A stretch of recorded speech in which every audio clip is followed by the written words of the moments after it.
Job, chapter 23. Job replies, "My complaint is bitter."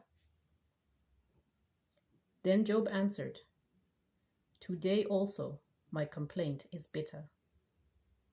His hand is heavy despite my groaning.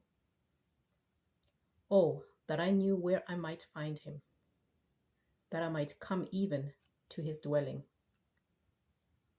I would lay my case before him and fill my mouth with arguments.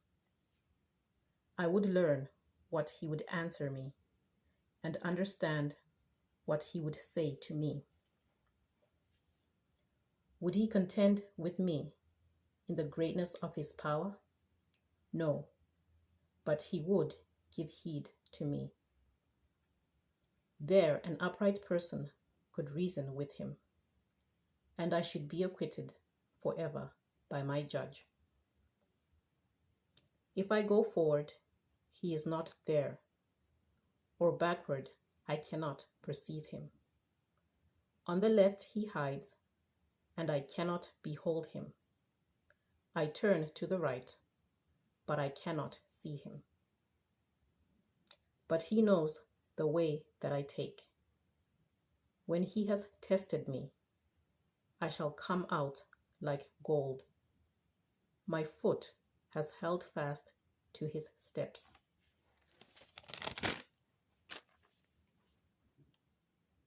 I have kept his way and have not turned aside. I have not departed from the commandment of his lips. I have treasured in my bosom the words of his mouth. But he stands alone, and who can dissuade him? What he desires, that he does. For he will complete what he appoints for me, and many such things are in his mind. Therefore I am terrified at his presence. When I consider, I am in dread of him. God has made my heart faint. The Almighty has terrified me. If only I could vanish in darkness, and thick darkness would cover my face. Chapter 24. Job complains of violence on the earth. Why are times not kept by the Almighty? And why do those who know him never see his days? The wicked remove landmarks. They seize flocks and pasture them. They drive away the donkey of the orphan. They take the widow's ox for a pledge. They thrust the needy off the road. The poor of the earth all hide themselves.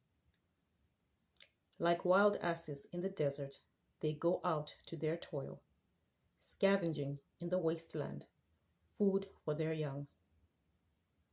They reap in a field not their own, and they glean in the vineyard of the wicked. They lie all night naked without clothing, and have no covering in the cold. They are wet with the rain of the mountains, and cling to the rock for want of shelter. There are those who snatch the orphan child from the breast, and take as a pledge the infant of the poor. They go about naked without clothing. Though hungry, they carry the sheaves. Between their terraces, they press out oil. They tread the wine presses, but suffer thirst.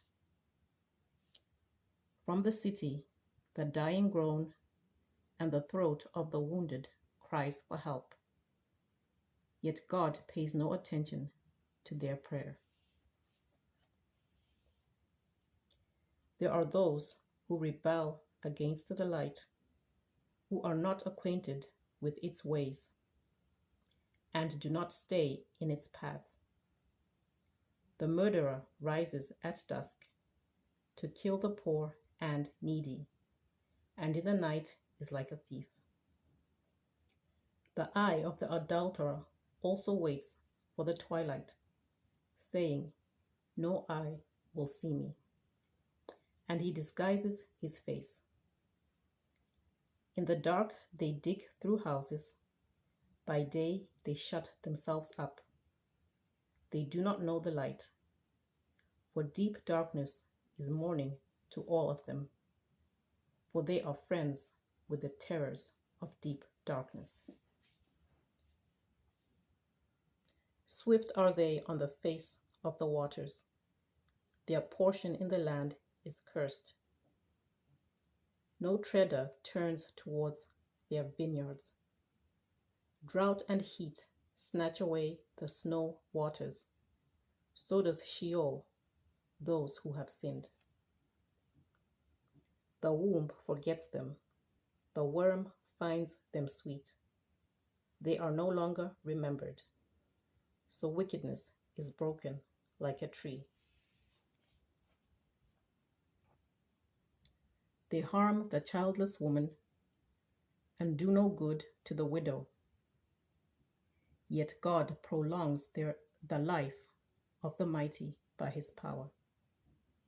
They rise up when they despair of life. He gives them security and they are supported. His eyes are upon their ways. They are exalted a little while and then are gone. They wither and fade like the mallow.